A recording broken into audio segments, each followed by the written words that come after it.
Hey everyone, and welcome back to the show today. I'm so excited to announce our guest for today, Alex Breshears. Alex, thanks so much for being here.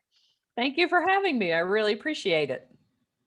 We are happy to have you. So, Alex is a military spouse, private lender, passive investor, short term rental owner and manager, and a director of investor relations at a Reg A plus fund that is purchasing multifamily assets in the Southeast and Midwest.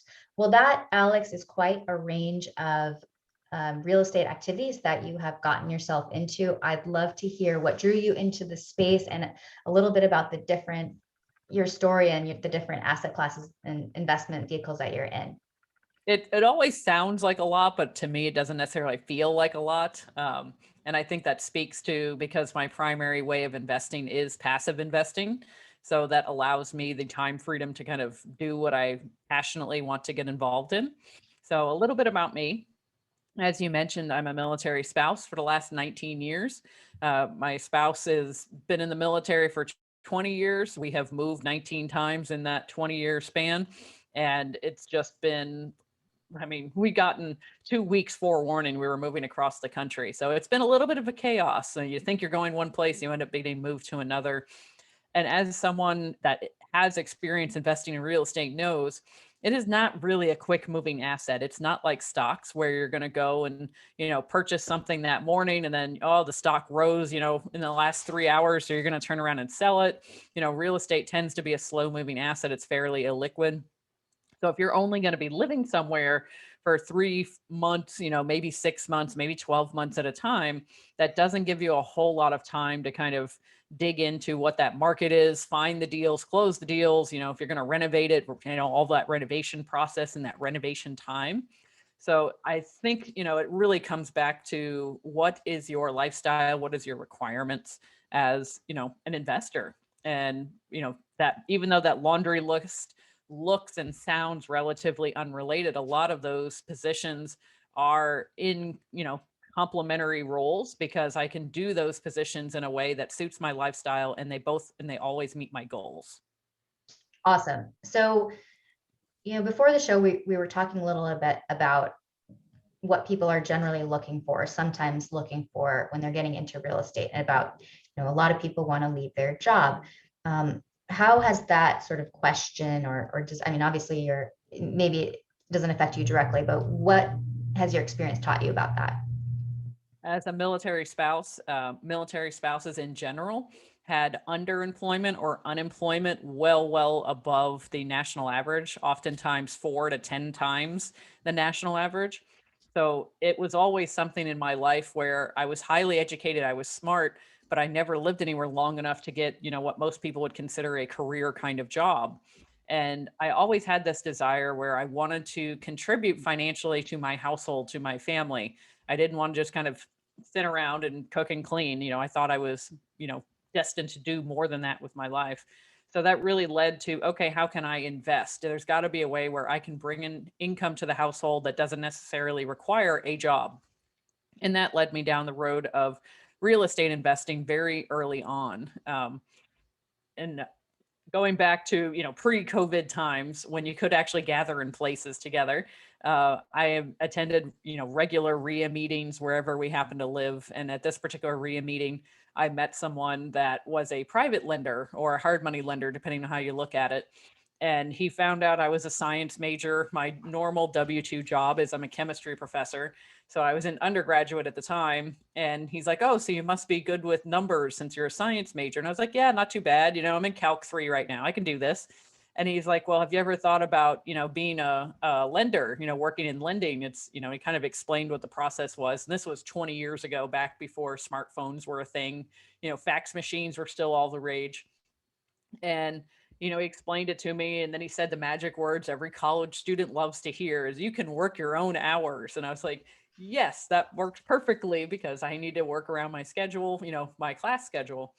And during that whole process, I was actually going out to the properties to meet potential borrowers, and I was looking at their scope of work like in person. I was seeing basically the real estate investing, what we now kind of term the BRRRR model, it firsthand. But I was also getting the opportunity to see that BRRRR model from the lender's perspective, because I also worked in this guy's office. So I was the person processing the checks, taking the checks to the bank. This is back before, digital payment was really a thing. And the one thing I always noticed is the landlords, the people who are doing the BRRRRs, if the contractor ran off with their deposit, if the contractor was 3 months behind, if the tenant moved in and hadn't paid rent in 3 months, no matter what happened, the mortgage had to be paid. So the landlords always seemed to be in this position where they were kind of crossing their fingers and hoping nothing breaks for about 30 days until rent, was due. And then they were going to be able to collect their $150 if they were good, really good rental, $150 that month. And then otherwise it was just cross your fingers and hope nothing breaks and then keep on going for the next 12 months during the lease. But on the flip side, I was also seeing what this private lender and, hard money lender was doing, where I was routinely cashing checks for interest only payments anywhere between $700 and $2,700 a month. And it didn't matter that the contractor took off with the supplies. It didn't matter the tenant didn't pay. It didn't matter the project was 3 months behind schedule. They still had to make the mortgage payment. So it was kind of funny to be able to walk that line and think, oh, I could go through all of this and deal with contractors and be out in the heat and scoping out deals and all of this. Or I could be in the office in the air conditioning, because I was in Florida at the time. So air conditioning is a premium thing. Be inside in the air conditioning and still have the ability to make some sort of capital work for me in some capacity. I was like, yeah, I'm going to do that. Thank you. Yeah, awesome. So you got into doing private lending. And so were you lending on flips? I was lending exclusively on flips, especially now during COVID, because I think the conventional lending standards have been, a little wishy-washy. They tightened up a whole lot at the very beginning of COVID, then they loosened up a little, and then they tightened up when cases spiked again. They're not quite as loose as they were before COVID. So for non-owner occupied property. So with historically low inventory, right now in the housing sector, I think it just makes more sense as a private lender to fund fix and flip, so the investors can get the property up and gone. And as soon as it hits MLS, it's usually gone within 24 hours, at least in my local market.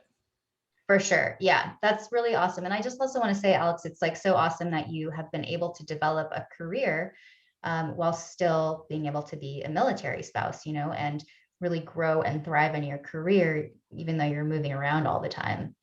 So kudos to you. And I know, I want to hear your take on, we talked about you being underemployed as a military spouse, and, you're also a woman in this space. How do you view real estate investing in relation to, women's potential for wealth development?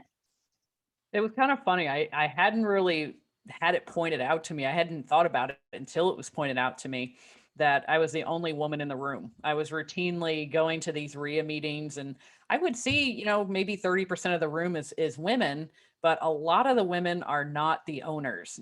They're not the lenders. They're in what I call these kind of support roles. And not that that's a bad thing, but it was just kind of very stark, contrast between like the men in the room were the real estate investors, the men in the room were the lenders, the men in the room were the brokers, whatever it was. And then the women in the room worked in some sort of support capacity. They were the loan processors, not the lenders. They were the realtor, not the broker. They were the property manager, not the owner, not the investor. And I didn't really think that through until someone pointed out that I had actually attended some Zoom meeting, very early on during COVID. And somebody pointed out, it was a friend of mine actually, and he's like, "You're the only woman in the room." And I thought about it and it was like, holy crap, he's right. And so that kind of started my crusade to, get more women involved in real estate. Because I mean, if I can do it, I know anybody can do it. And it really kind of spoke to me, knowing that the income gap gets a lot of media attention. A lot of people realize, women will earn about 70% of what a man does with similar experience and education and background. But what nobody really thinks about kind of the, second and third order effects of what that income gap does. So for example, women tend to outlive their spouses. So they are going to live longer. They're likely to go to the doctor more frequently. And since they live longer, they're also going to have more medical expenses. They also tend to bear the vast majority of the time and expense of child care, caring for the kids, household, everything that goes on. So we're kind of at this like perfect storm to not build wealth, because we are, running the household, because we are trying to build some sort of career, because we are supporting our spouse in their career and all of this.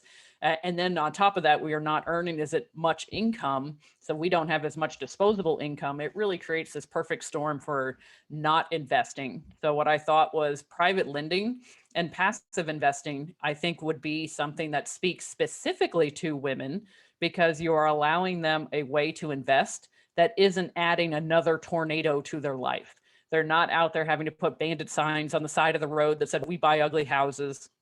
They're not having to take, calls from distressed sellers at 2 o'clock in the morning.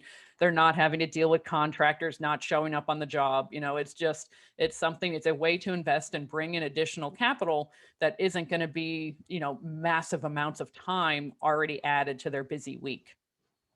For sure. Yeah, I think that's such an important point. And I mean, just everything that you said, there's so much there. And I love that you're on this crusade. How are you actually, trying to get more women involved?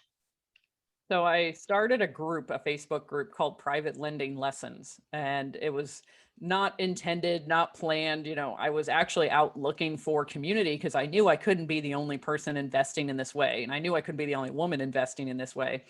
And every group I joined on Facebook that had something to do with private lending or passive investing or, hard money lending was basically a place for like scams and spam. And I was like, okay, there's got to be something education based, something networking based. I couldn't find it. And then an associate of mine said, why don't you just start a group? And I'm like, I've got like 8 years of college, then none of them talked about marketing and graphic design and all of this. And, my background's in chemistry. And they said, I'll just start one. So I started a Facebook group totally on a whim. And then about a week later, I had like 100 people in the group. And I was like, oh my God, what am I going to do? Crap. I got to actually make a go of this. And then the group actually turned 1 year old on Sunday, and there's 4,200 people in the group. And I was like, okay, this really became a thing. This has become a movement. And, shockingly enough, over half of the group is women. And when I really started diving into the members of the group, getting to know them, kind of seeing who was joining, it really brought attention to the fact that this style of investing really resonates with women. So we do daily discussions, we do weekly educational events, we have monthly networking events. So we can kind of get all these private lenders that are scattered all over the globe kind of into quote unquote one room, and they can talk shop, they can just meet each other, they can have, some point of contact to ask questions. So it's just been an amazing experience from the get-go, totally unplanned. Interesting.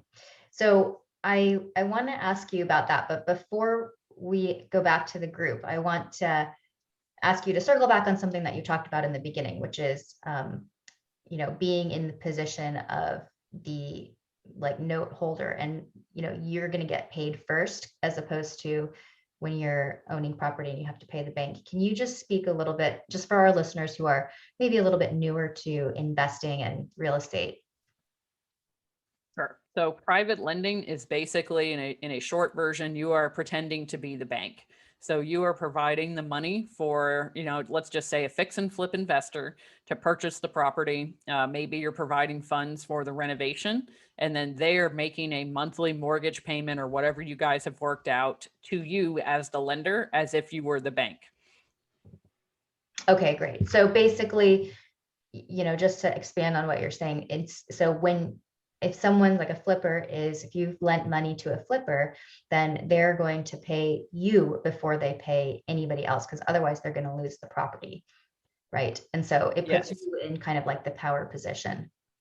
Yes. I mean, And because so, my interest in the property is actually recorded with a deed of trust or a mortgage, depending on what state you're in. They sign a promissory note. They've personally guaranteed that promissory note. So there's definitely, there's a whole process, a legal process that's happening. I will be on title as a lien holder. So if anybody tries to pull title on that property, they'll see in the future when they go to sell it that there's a lien on that property, and how much it is and who it goes to. So it's not me just giving some random flipper $100,000 and say, do good with this. It's actually secured against an asset. yeah, awesome. And so are you typically in first or second position? Is there a first? Usually in first position, I will do some second liens, and those are generally in a position where the borrower has taken the property subject to. So the first mortgage is already in place and they just need additional funds for maybe renovations, maybe holding costs for that first mortgage for a short period of time. Okay, got it. Okay, so thanks for explaining that. Now let's circle back to the group. What is it about private lending that you think is appealing to women?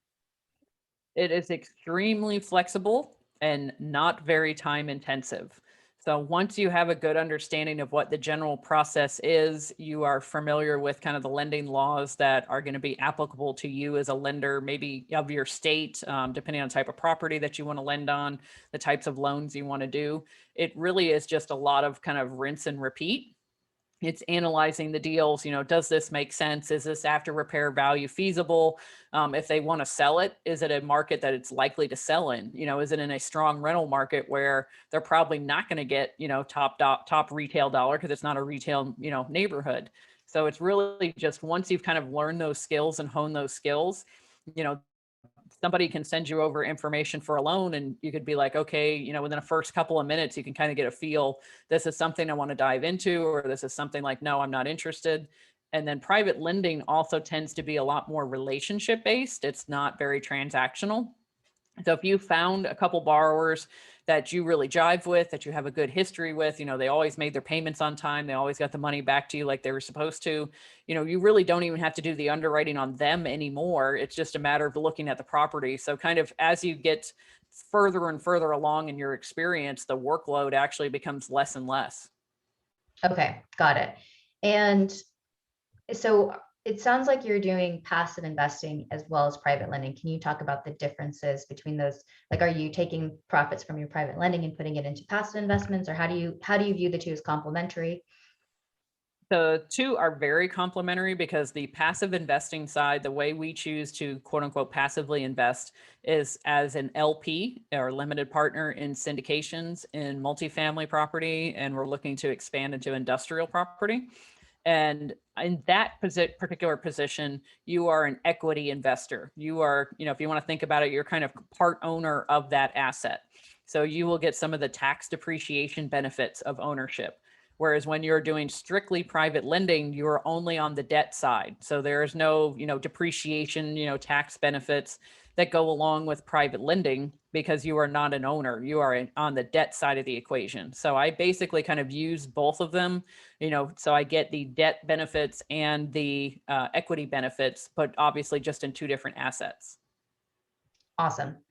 Okay, and so one thing we touched on before the show is this conversation that you were having with yourself about what actually will fit your lifestyle as far as your investing strategy. And can you speak to that a bit?